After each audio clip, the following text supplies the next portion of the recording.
everybody, it's me, the Dungeon Man, and I'm here to tell you a little bit about a game I like to call DumDums Dragons. It's a quick play RPG where you and your pals can get together and start playing in about a half hour or less. I'm talking character creation, adventure creation, getting going, play for a couple hours. It's great. It's perfect for those of you who, like me, don't have a lot of free time to get together with all your dungeon pals. So today, I'm going to show you how to make a character. Now, each one of the 4 jobs in the game comes with a little quick book like this. And today, I'm going to show you how to make a warrior. Let me put my sword down because I gotta, just make sure that... Who wants that? Set a dragon! Okay, I can put this down now. The first thing we're going to look at is the back cover. Now, here is basically like a character sheet. Got a spot for your character name, your 4 relevant stats, brawn, agility, wits, and charm.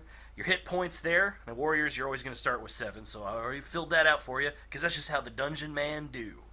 And we got your blind spot, some abilities, your heroic flaw, background, relationships, items, and, of course, the ever-important portrait. Now, I'm going to get into details as we go through this, but I wanted to give you a quick rundown of that back, because that's important. That's the part you're actually going to put pen to paper. Now, let's open her up.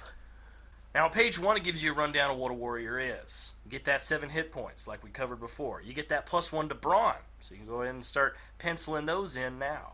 You get a signature weapon, which you get to name. It does extra damage because you're a warrior, and that's what warriors do. That's what the Dungeon Man does. Gives you a rundown of your abilities, your battle fugue, and your double strike. You can read the details. And then finally, you get to pick what kind of focus you want your warrior to have. Are you going to be kind of brawny, kind of brainy, kind of agile, kind of charming? The Dungeon Man's charming.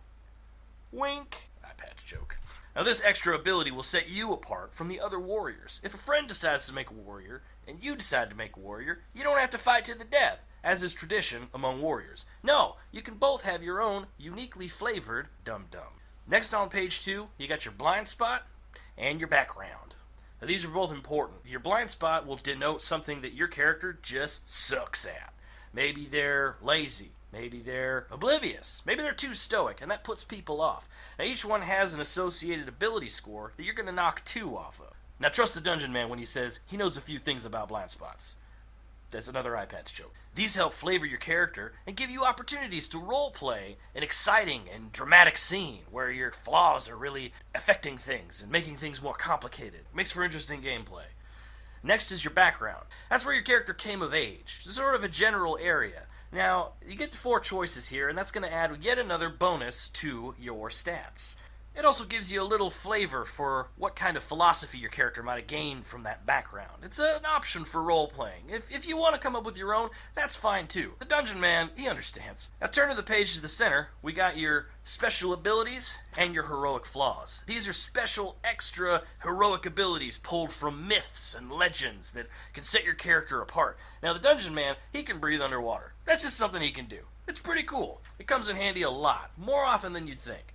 So from here you have a list of special abilities, and you get to pick 2. Any 2 from this list. Again, offering you a bit more customization to set you apart from other warriors. Next you have your heroic flaw. Now this is something that affects your everyday life. Maybe silver burns your skin. Maybe you can't survive without rubbing gold on your skin every 48 hours. I don't know. Now the heroic flaws are a lot more flavorful than your blind spot. That's more mechanical, and this is more narrative. Pick something that might make sense for your warrior. Turn to the page, we find our relationship. Now what you're going to do is you're going to pick one of your friends in your party, and you're going to assign them one of these relationships. Are they determined to lighten you up? Are they under your protection? Now this will help create a network of relationships that brings the party closer together from jump. And that's important when you're trying to play a game as quickly as possible. Finally, you have your most prized possession. And now this is more flavor-based than anything else. This isn't going to be some sort of magical relic that you keep in your back pocket.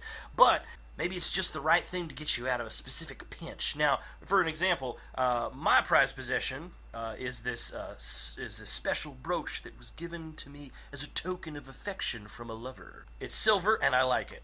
All that's left to do is to write down all that stuff, give yourself a name, draw a little portrait, and right there, brother, you got a warrior. You're ready to rock. And that didn't take too long at all. So check it out. DumDums Dragons, the quick play RPG for the 21st Dungeon century. So now that you got your warrior, all that's left is to get a couple friends together. Maybe they'll make a rascal. Maybe one will make a mage. Hand another friend the runner's guide. They'll make you an adventure. And then, brother, hit the road, Jack, and don't you come back until you've slain the dragon. There was a dragon earlier. I slayed it. But that's basically it. Now you know how to make a warrior in DumDums and Dragons. This has been the Dungeon Man, and I hope you have a great adventure. I need a better sign off.